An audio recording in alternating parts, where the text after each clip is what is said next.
श्री स्वामी समर्थ. रामकृष्ण हरी. संध्याकाळची वेळ हे केवळ दिवसाची शेवट नसून आध्यात्मिक प्रवासासाठी एक नवा प्रारंभ असतो. देवी लक्ष्मीची कृपेने समृद्धी आणि सुखशांती प्राप्त करण्यासाठी अनेक सांस्कृतिक परंपरांमध्ये सायंकाळच्या विशिष्ट प्रथांचे महत्त्व सांगितले आहे. दिवा लावणे, घंटा वाजवणे आणि मंत्रांचा जप करणे यासारख्या सोप्या पद्धतींनी आपण आपल्या घरात सकारात्मक ऊर्जा भरून घेऊ शकतो.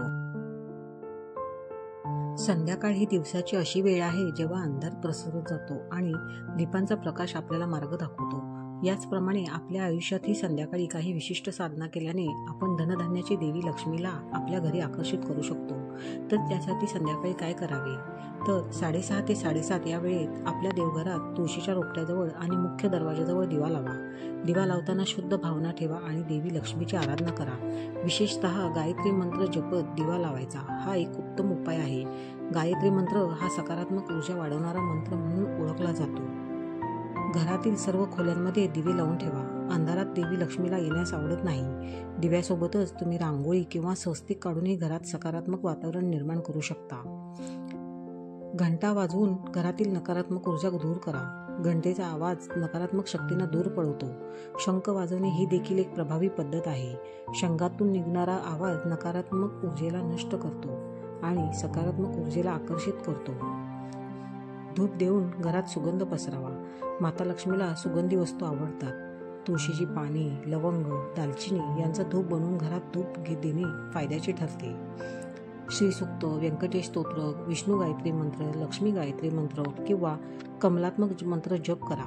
याशिवाय लक्ष्मीनारायण स्तोत्र, महागायत्री मंत्र जपणेही फायदेशीर ठरते. माता लक्ष्मी आणि भगवान विष्णू एकमेकांना पूरक आहेत, त्यामुळे भगवान विष्णूंचीही पूजा करा. विष्णू सहस्त्रनाम काही दिवसांसाठी जपणे ही एक उत्तम साधना आहे. तसेच घर स्वच्छ आणि सुव्यवस्थित ठेवा. देवी लक्ष्मीला स्वच्छता आवडते.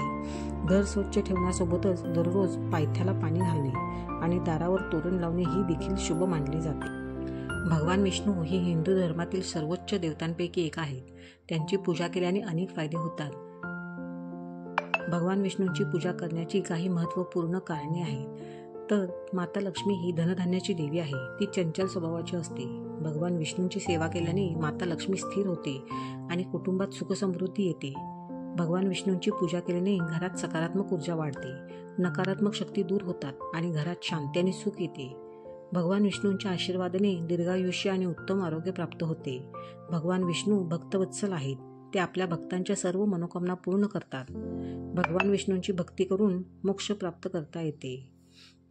तर चला आता जाणून घेऊया तुळशीजवळ दिवा लावताना काय म्हणावे. तुळशीजवळ दिवा लावताना काय म्हणावे हा प्रश्न खूपच जणांना पडतो. तुळशी ही हिंदू धर्मात पवित्र मानली जाते आणि तिच्या जवळ दिवा लावणे ही एक पवित्र प्रथा आहे. तुळशीजवळ दिवा लावताना काय म्हणावे याबद्दल कोणतेही विशिष्ट असे मंत्र किंवा शब्द ठराविक नियम नाहीत. हे माते तुळशी, मी आपल्या चरणी नतमस्तक होतो. आपल्या कृपेने माझ्या घरात सुख, शांती आणि समृद्धी यावी. हे माते, तुम्ही सर्व देवतांचे निवासस्थान हो. आपल्या कृपेने माझ्या सर्व मनोकामना पूर्ण हो. हे माते, तुम्ही सर्व रोगांचे निवारण करता. आपल्या कृपेने माझ्या कुटुंबांचे आरोग्य चांगले राहावे. तुम्ही स्वतःच्या शब्दातही तुळशी मातेला प्रार्थना करू शकता. महत्त्वाचे म्हणजे आपले मन शुद्ध असावे आणि आपण प्रार्थनेतून जे काही मागत आहोत ते आपल्या मनापासून मागावे. तुळशीजवळ दिवा लावताना काही गोष्टी लक्षात ठेवा.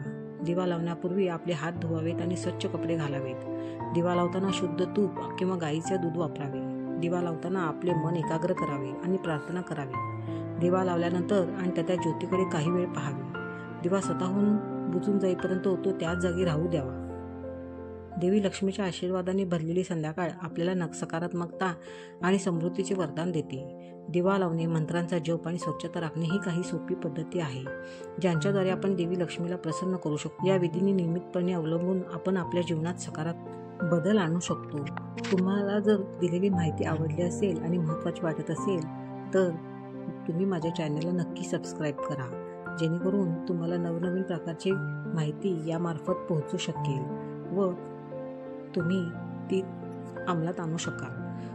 तर माहिती आवडली असेल तर चॅनलला नक्की सबस्क्राईब करा व बेल आयकॉन दाबायला विसरू नका. धन्यवाद. श्री स्वामी समर्थ. रामकृष्ण हरी.